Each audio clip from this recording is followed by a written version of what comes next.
बिस्मिल्लाहिर्रहमानिर्रहीम। अस्सलाम वालेकुम माय यूट्यूब फैमिली, कैसे हैं आप सब लोग। आज मैं आप लोगों के लिए लाई हूँ बहुत ही मज़ेदार सी चटपटी और करारी लसूड़े के सालन की रेसिपी। अचार से बिल्कुल डिफरेंट टेस्ट होता है इसका और बनाना तो इसको बहुत ही आसान है और इतनी मज़े की ये बनती है कि इसको खाकर आप अचार को तो भूल ही जाएंगे। तो बिना स्किप किए वीडियो को पूरा वॉच कीजिएगा। चलिए रेसिपी स्टार्ट करते हैं। इस रेसिपी को बनाने के लिए मैंने 1 किलो लसूड़े लिए हैं और लसूड़े थोड़े बड़े साइज़ के लेने हैं क्योंकि हमने इसकी गुठली को रिमूव करके इसके अंदर फिलिंग करनी है। तो अगर थोड़े बड़े साइज़ के लसूड़े होंगे तो फिलिंग आसानी से हो जाएगी।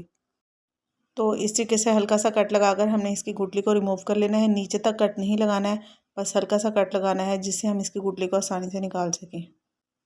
लसूड़े का अचार तो अक्सर घरों में बनाया जाता है, लेकिन एक मरतबा मेरे कहने पर आप इस रेसिपी को बनाकर ज़रूर देखिएगा। आपको इतनी पसंद आएगी कि आप हर सीज़न में इसको लाजमी बनाएंगे। सारे लसूड़ों के अंदर से मैंने गुठलियाँ निकाल ली हैं। तो चलिए अब इसकी फिलिंग रेडी कर लेते हैं। 2 खाने के चम्मच मैंने यहाँ पर नमक लिया है। तकरीबन 4 खाने के चम्मच इसमें कुटी हुई सुरख मिर्च डालेंगे। आप इसकी जगह पर सुरख मिर्च का पाउडर भी डाल सकते हैं। 1 खाने का चम्मच हल्दी डालेंगे। तकरीबन 7 से 8 खाने के चम्मच सौंफ डालेंगे और इतनी मिकदार में ही साबुत सूखा धनिया डालेंगे। 1 खाने का चम्मच कलौंजी डालेंगे और 1 खाने का चम्मच ही साबुत सरसों के बीज शामिल करेंगे और साथ ही इसमें 5 खाने के चम्मच बेसन शामिल करेंगे और इसके अलावा तकरीबन 4 से 5 खाने के चम्मच ही हम इसमें लहसुन अदरक का पेस्ट शामिल करेंगे। अदरक का पेस्ट इसमें सिर्फ 1 खाने का चम्मच है, बाकी लहसुन का पेस्ट मैंने थोड़ी ज़्यादा मिकदार में इस्तेमाल किया है। तो अब इन सारी चीज़ों को अच्छे तरीके से मिक्स कर लेंगे। पानी वगैरह कुछ भी ऐड नहीं करना है, बस इसको ऐसे ही मिक्स करना है। तो देखें इस तरीके से एक ड्राई सा मिक्सचर बन के रेडी हो जाएगा। अच्छा, आप लोगों को लग रहा होगा कि मैंने फिलिंग काफ़ी ज़्यादा क्वांटिटी में बनाई है, तो इसकी रीज़न ये है कि असल में ये रेसिपी बनती ही इतनी मज़े की है कि लहसुनों के सीज़न में मैं इसको 4 से 5 दफ़ा लाजमी बनाती हूँ।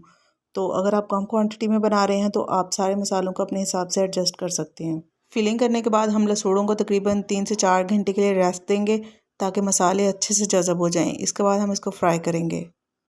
फ्राइंग के लिए मैंने यहाँ पर सरसों का तेल लिया है और इसको मैंने हल्का सा गर्म कर लिया है। बहुत ज़्यादा गर्म ऑयल में लसूड़ों को नहीं डालना है, वरना वो बहुत जल्दी ऊपर से हार्ड हो जाएंगे।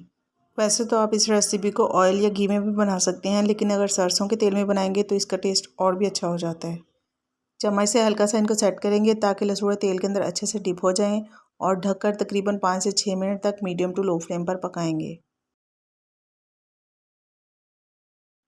5 मिनट के बाद ढक्कन हटाएंगे और चम्मच के साथ हल्का सा इसको मिक्स कर देंगे।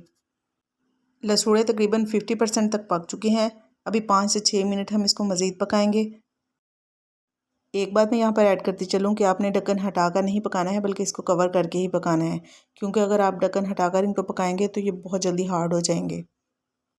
तो अगेन हम इसको तकरीबन 5 से 6 मिनट के लिए कवर कर देंगे और फ्लेम को मीडियम टू लो रखेंगे। तो तकरीबन 10 से 12 मिनट के बाद हमारे लसूड़े जो हैं वो पककर बिल्कुल रेडी हो चुके हैं और खुशबू तो बहुत ही ज़बरदस्त सी आ रही है। तो अभी हम इसको इसी बर्तन में थोड़ा ठंडा होने देंगे, फिर हम इसको ऑयल से बाहर निकालेंगे। बस एक बात का आपने ध्यान रखना है कि फ्लेम को हाई आपने बिल्कुल नहीं करना, बिल्कुल लो फ्लेम पर आपने इसको पकाना है, क्योंकि अगर आप इसको हाई फ्लेम पर पकाएंगे तो मसाले जल जाएंगे, जिसकी वजह से सालन में हल्की सी कड़वाहट आ जाएगी।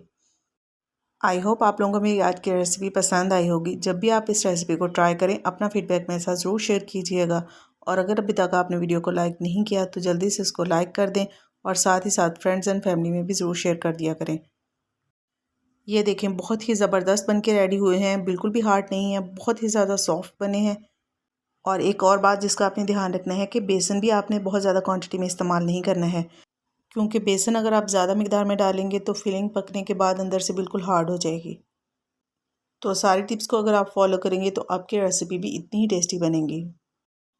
और गरम गरम रोटी के ऊपर मक्खन या देसी घी लगाकर उसके साथ अगर आप ये खाएंगे तो बस खाते ही रह जाएंगे।